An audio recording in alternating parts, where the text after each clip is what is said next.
président de la République a été porté à la tête de la CEMAC et que beaucoup de chantiers lui ont été confiés, notamment la libre circulation des personnes et des biens.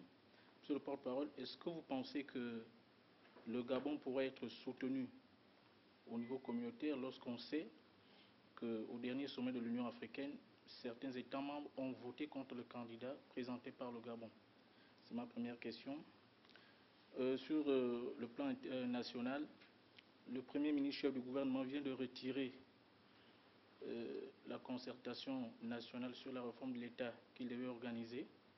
Monsieur le porte-parole, est-ce que vous ne pensez pas que cela ressemble un peu à une manière de céder au chantage, étant donné que cela n'avait rien à voir avec la prétendue conférence nationale, dans la mesure où le Premier ministre avait annoncé cette consultation à l'occasion de son passage à l'Assemblée nationale, le 12 avril dernier.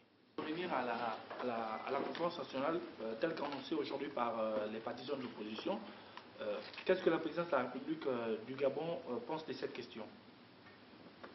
Surtout lorsqu'on s'appuie sur ce que vient de dire mon confrère, le Premier ministre qui avait annoncé une concertation sociale élargie au mois de septembre, s'est rebiffé. Vous êtes extrêmement choquant dans vos propos. Le Premier ministre ne se rebiffe pas. Bon, mais enfin.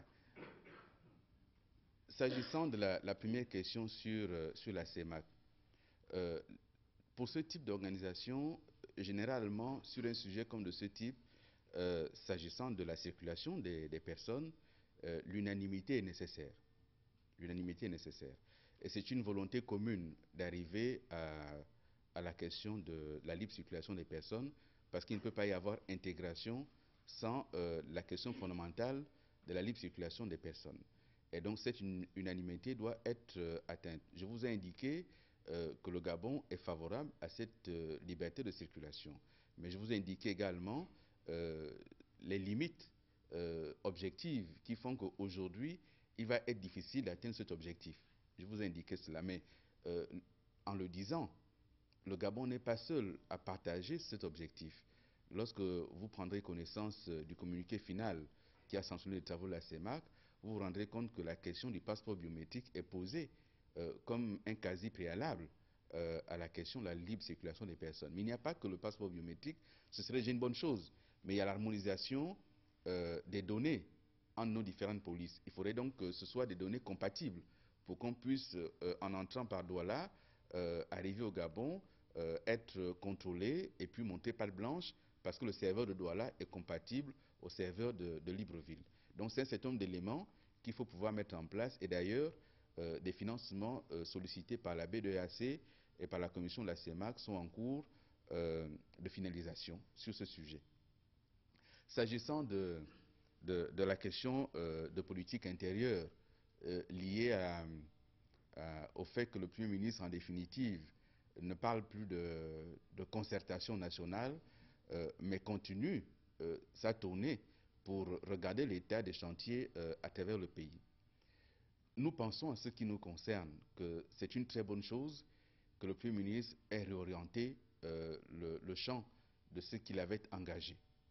C'est une très bonne chose parce que, entre-temps, un certain nombre d'esprits malins ont voulu installer dans la tête de nos compatriotes une confusion.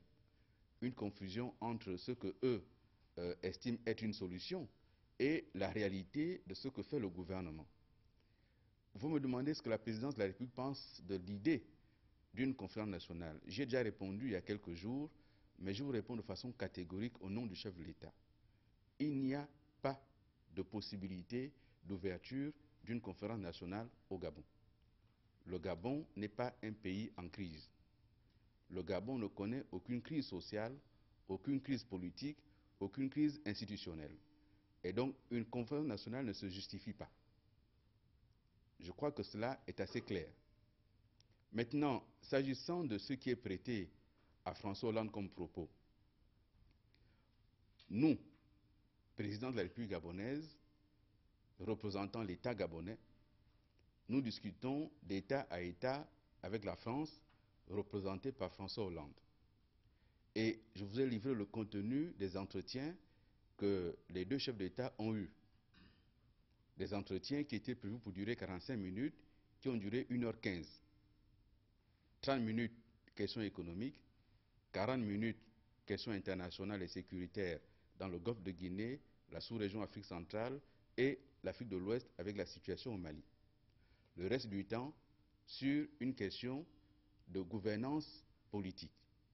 Mais personne, au sortir de l'Élysée, ni pendant l'entretien, n'a entendu parler d'une quelconque injonction faite au Gabon de tenir une conférence nationale.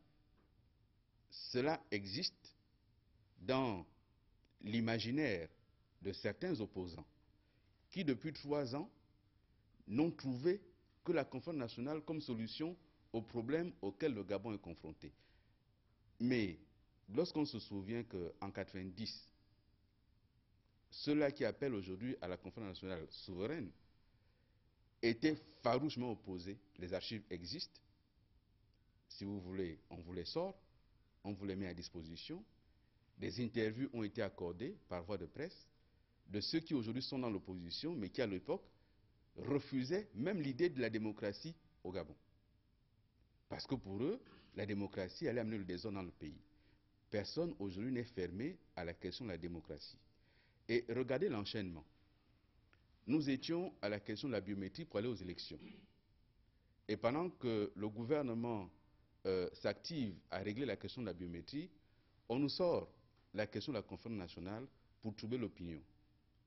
Lorsqu'on nous dit qu'on va dissoudre les institutions, lorsqu'on nous dit qu'on dissout le gouvernement, le Parlement, on met entre parenthèses la Constitution, qui gère le pays pendant ce temps. Le pays a des engagements internationaux. Le pays a des engagements nationaux à assumer. Donc, on dissout tout et qui gère le pays pendant ce temps? Est-ce que cette question est posée? Mais je comprends bien que lorsqu'on n'a pas de projet, lorsqu'on n'a pas de programme, lorsqu'on n'a aucune idée pour ce que doit être le Gabon, on tente des arguties, mais c'est leur choix. Il n'y aura pas de conférence nationale au Gabon.